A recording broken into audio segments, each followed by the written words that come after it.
হতাশা দূর হবে, বলে দিব তিনটা জিনিস, মাত্র তিনটা। কয়টা ভাই? এক, 5 ওয়াক্ত নামাজ। এক কি? নামাজে আপনি অজু করে সেজদা দেন, ইনশাল্লাহ আপনার মনে প্রশান্তি না আসলে আমাকে এসে বলেন যে আসে না। চোখের পানি, মনের আবেগ যা আছে আপনার ভিতরে, কষ্ট, দুঃখ, যন্ত্রণা, সব আল্লাহকে ঢেলে দিবেন ইনশাল্লাহ। নিজের আবেগ ধরে রাখবেন এখানে, আপনি আল্লাহর জন্য ঢেলে দিবেন। মানুষকে আবেগ দেখা কি লাভ? মানুষ আপনার চোখের পানির মর্ম বুঝবে?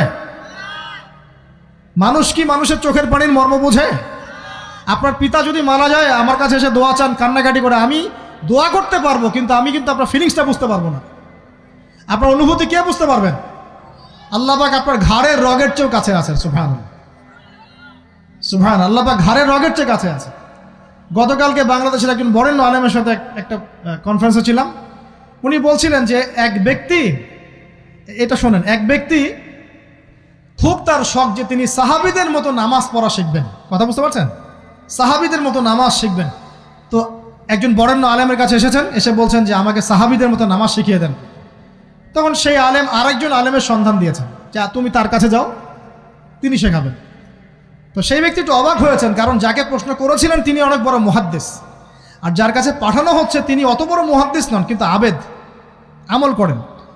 তাকে গিয়ে বলছেন উনি আমাকে পাঠিয়েছেন সাহাবীওয়ালা নামাজ শিখিয়ে দেন।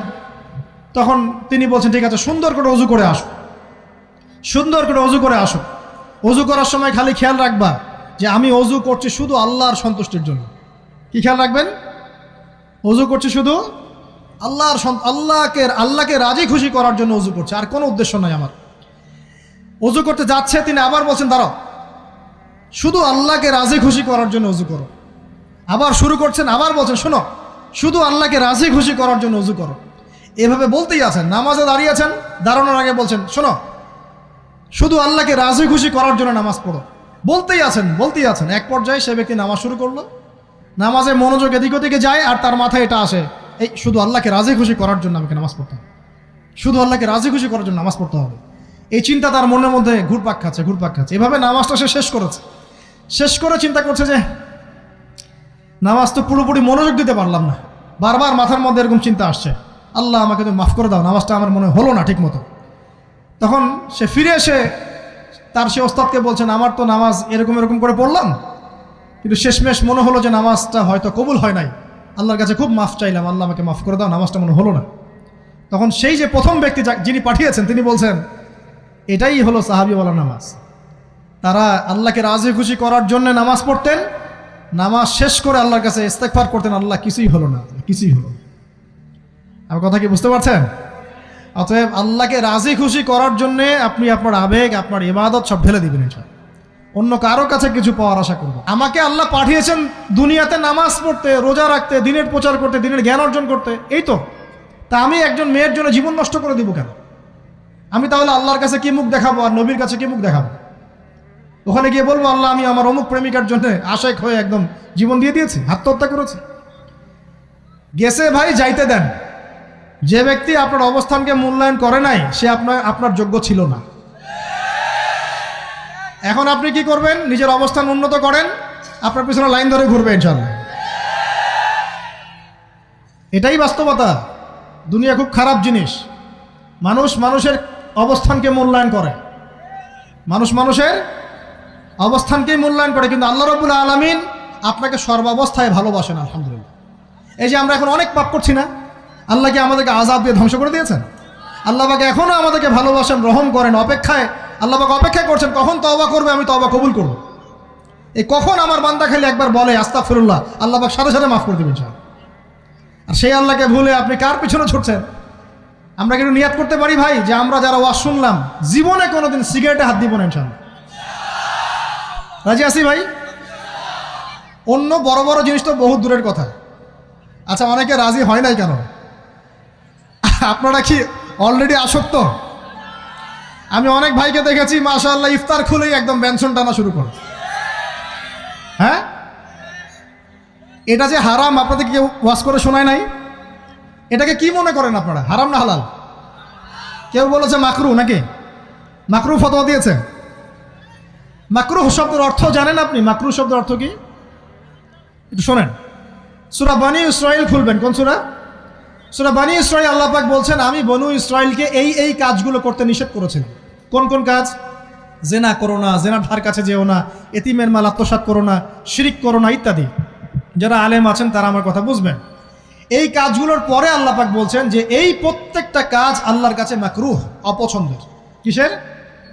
অপছন্দ। আর এটাকে আপনি সহজ মনে করছেন? নিয়াত করি আল্লাহ পাকের সন্তুষ্টির জন্য আমরা কোনোদিনও মাদকের সাথে সম্পৃক্ত হব না ইনশাআল্লাহ।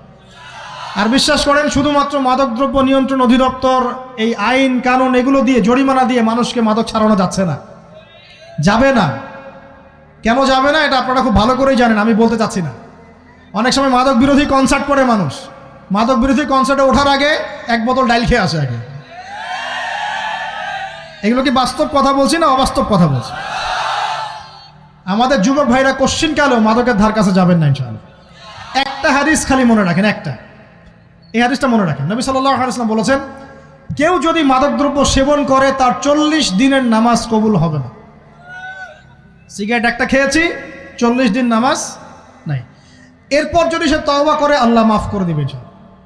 আবার যদি মাদক খায় আবার 40 দিন কবুল হবে না। যদি আবার তওবা করে আল্লাহ মাফ করে দিবেন। আবারও যদি খায় আবারও 40 দিন কবুল হবে না। আবারও তওবা করলে আল্লাহ আবার মাফ করে দিবেন। চতুর্থবার সে যদি মাদক খায়, আল্লাহ রসুল সাল্লাল্লাহু আলাইহি ওয়াসাল্লাম বলছেন, আল্লাহ পাক কিয়ামতের মাঠে তাকে তিনাতুল খাবাল পান করাবেন। কি পান করাবেন? তিনাতুল খাবাল। সাহাবীরা বললেন, ইয়া রাসূলুল্লাহ, এটা কি তিনাতুল খাবাল? কি? নবী সাল্লাল্লাহু আলাইহি ওয়াসাল্লাম বলছেন, এটা হচ্ছে জাহান্নামীদেরকে আযাব দেওয়ার পর তাদের রক্ত মাংসের যে পুঁজ বের হবে, এই যে ড্রিঙ্কস, জাহান্নামের হার্ড ড্রিঙ্কস, এই ড্রিঙ্কসের নাম হলো তিনাতুল খাবাল। আল্লাহ পাক আমাদের সবাইকে মাদক থেকে বাঁচিয়ে রাখে। আমল হচ্ছে কোরআন তেলাওয়াত। যে ব্যক্তি কোরআন তেলাওয়াত করতে পারে নিয়মিত, তার মনের মধ্যে এই হতাশা, এই ভীরুতা, এই কাপুরুষতা কিচ্ছু আসবে না ইনশাআল্লাহ। আমি গ্যারান্টি দিচ্ছি আপনাকে, হতাশা আসবেই না আপনার মনে যদি আপনি কোরআন বুঝতে পারেন। কোরআনের একটা আয়াত নিয়ে কোনো সময় দেখা যায় 2-3 ঘন্টা সময় পার হয়ে যাচ্ছে, আয়াতটা ছেড়ে সামনে যেতে পারছি না। কোরআনের ভিতরে ঢুকলে আপনি দুনিয়ায় ভুলে যাবেন কি হচ্ছে আশপাশে। আমি এমন অনেক আলেমকে দেখেছি যে একটা বই, পাতলা একটা বই, আরবি বই নিয়ে পড়া শুরু করেছেন, ওই যে ফজরের পরে জোহরের ওয়াক্ত হয়ে যাচ্ছে, বইটাই শেষ করতে পারেননি এখন। বুঝতে পারবেন না? যখন আপনি ইলমের ভিতরে ঢুকে যাবেন, কোরআনের ভিতরে, হাদিসের ভিতরে, আপনার দুনিয়ার খেয়ালই নাই। একজন আলেম, তিনি এক রাত্রে একটা বই লিখেছিলেন, চটি বই, এক রাত্রের মধ্যে। বলা হচ্ছে, তার সম্পর্কে বলা হচ্ছে যে রাতের খাবার তাকে দেয়া হয়েছে, যে আপনি এটা খেয়ে নেন। তো সে খাবারটা পাশেই আছে, খাবারটা খাবো, এটা লিখে খাবারটা খাবো, এরকম তার চিন্তা ছিল। ফজর হয়ে গেছে, বই লেখাও শেষ, খাবার এই অবস্থায় পড়ে আছে, ডুবে গেছেন ভিতরে, খাওয়ার মাথায় তার খেয়াল নাই। এরকম হয়। একজন মনীষী, বিখ্যাত মনীষী, রিয়াদুস সালেহীন কিতাবের রাইটার, সংকলক আল্লামা নববী রাহিমাহুল্লাহ, এরকম সারা রাত চলে গেছে, পাশে 2টা খেজুর, ওই 2টা খেজুর খাওয়ারই সময় পান। হাদিস নিয়ে গবেষণা করতে রাত পার হয়ে গেছে।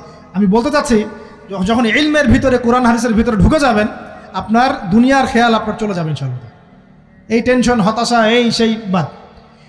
তখনই আল্লাহ পাক আপনাকে তার পক্ষ থেকে রহমত দিবেন, বরকত দিবেন, আল্লাহ আপনার দুনিয়ার কাজগুলো করে দিবেন ইনশাআল্লাহ। তখন দেখবেন কেউ আপনার দুনিয়ার ওই কাজটা করে দিয়েছে, কেউ ওই কাজটা করে দিয়েছে, কেউ বাসায় খাবার পাঠিয়ে দিয়েছে, আল্লাহ পাকই এগুলো করাই দিবেন ইনশাআল্লাহ। তো প্রিয় ভাইরা, মাদকে যাবো না আল্লাহর কাছে আসবো? 2 নাম্বার কোরআন তেলাওয়াত, 3 নাম্বার আল্লাহর জিকির। 3 নাম্বার কি ভাই? আল্লাহর জিকির। চলতে ফিরতে সব সময় মুখ চলতে থাকবে, মুখ না চললেও মনে মনে মন তাজা থাকবে, মনে মনে জিকির হতে থাকবে। মনে মনে জিকির করতে পারেন? মুখ নড়বে না, কিন্তু মনে মনে আপনার একটা জিকির হতে থাকবে। সুবহানাল্লাহ ওয়া আলহামদুলিল্লাহ, লা ইলাহা ইল্লাল্লাহ, আল্লাহু আকবার। পারা যাবে? পারে। মানুষের মন কখনো চুপ করে থাকে না, কিন্তু মানুষের মন অলওয়েজ কিছু না কিছু চিন্তা করতে থাকে না, যতক্ষণ না ঘুমায় মানুষ।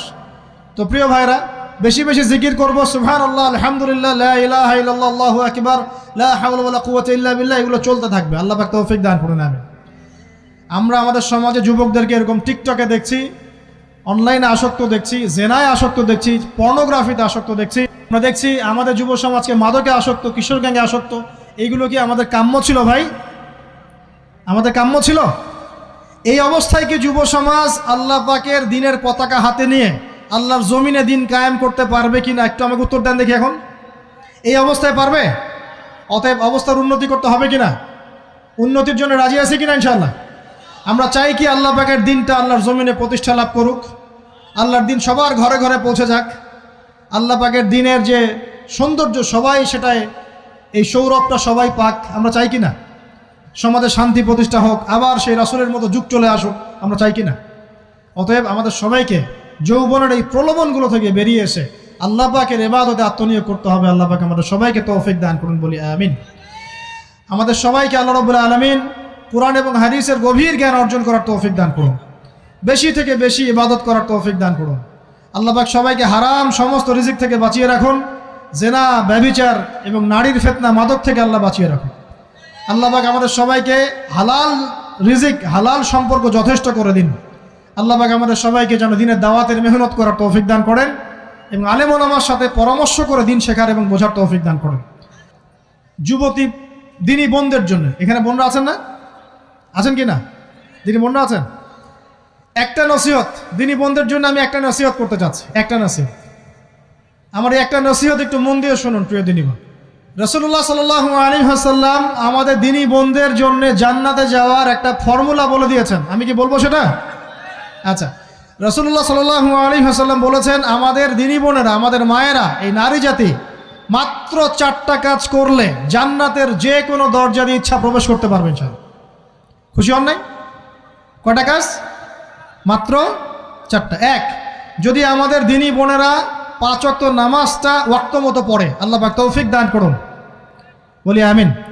2 নাম্বার, যদি তারা রমাদান মাসের রোজাটাকে ঠিক মতো আদায় করতে পারে। 1 নাম্বার 5 ওয়াক্ত নামাজ ঠিকঠাক আদায় করা, 2 নাম্বার রমজান মাসের সওম রাখা, 3 নাম্বার তাদের লজ্জাস্থানের হেফাজত করা, মানে শরঈ পর্দা মেনটেন করা, শরঈ পর্দা মেনটেন করা। এবং আমি বলে দেই, চেহারাটা আপনাদের পর্দার অন্তর্ভুক্ত।